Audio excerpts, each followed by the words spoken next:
I'm Mark Shapiro, and welcome to my True Crime Podcast. I have a great story to tell you. Unlike many current true crime stories, this has nothing to do with ex-President Trump. Well, there sort of is a connection. Remember his attorney, Bill Barr, one who quit? Well, some of his family, his cousins, are actually living in this little town where the crime happened. We're talking about Idyllwild, this little town outside of San Diego. And this is the story of what happened in Idyllwild.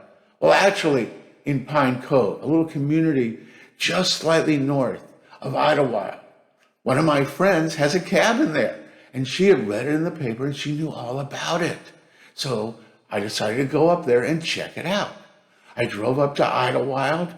I interviewed the local police chief.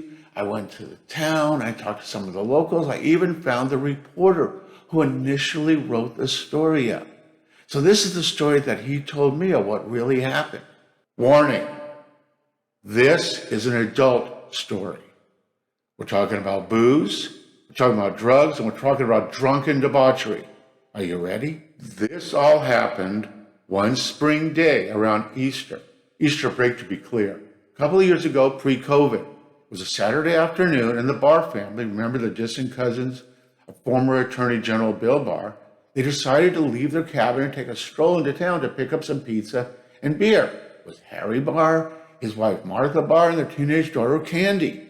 They had run into some friends in town, parents, some of their daughter's high school chums. They hung out, had some wild berry beer, local nut bread. So it wasn't until later in the afternoon when they hiked back up the road to head to their cabin.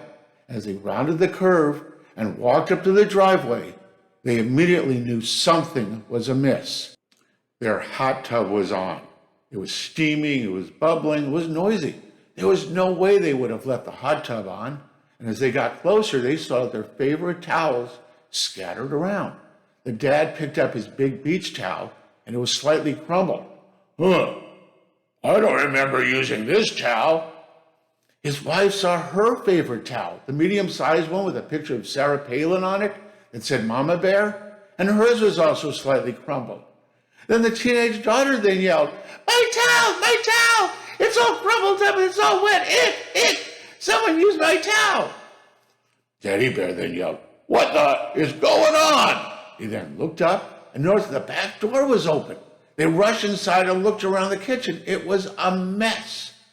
Dad picked up his bottle of Honey Ale IPA and noticed it was open but full.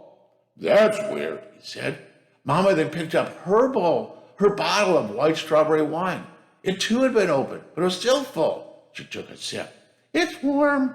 She took a gulp. And it's flat. But she gulped it down anyway. The daughter Candy then noticed that several empty bottles of hard seltzer were scattered around the kitchen table. She picked one up and turned it over. It was empty. Daddy, someone drank all my soda. They decided to look in the fridge because it was wide open. They looked inside and all three Tupperware containers, they were open. The dad picked up the largest open container, he took a sniff and said, my barbecue pork has fingerprints in it. He took a sniff, but it smells okay. Mom picked up a middle-sized container. Someone tasted my berry acorn kale salad. The tomatoes are all messed up. Then Candy, the teenager, she picked up the smallest open container and turned it upside down. It was empty. Someone ate up all my leftover porridge from this morning, and it's all gone. They decided to check out the rest of the house.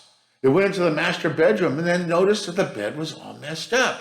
The cute throw pillows of giant stuffed bees and kegs of maple syrup, they were tossed on the floor. Next to the bed, the drawers of the bedside cabinet were slightly open, and Mom's vibrator was lying there, slowly buzzing. She rushed over, turned it off, and shoved it back in and slammed the drawer shut. And then suddenly, they heard a scream from the back. Ah! Ah! Harry and Martha rushed into their daughter's room. Candy was pointing at her pink dresser, which was a big mess. At first, her parents were confused because their daughter's cabinet tops were always piled high with teenage stuff. They were always a mess. The girl pointed at her glass marijuana bong. It was out, sitting by itself among the mess. She cried, My pipe is empty. Someone smoked all my pot. It was really good stuff. Her dad, Harry, was about to launch into his lecture about how pot was not good for teenage brains when all of a sudden they heard a noise.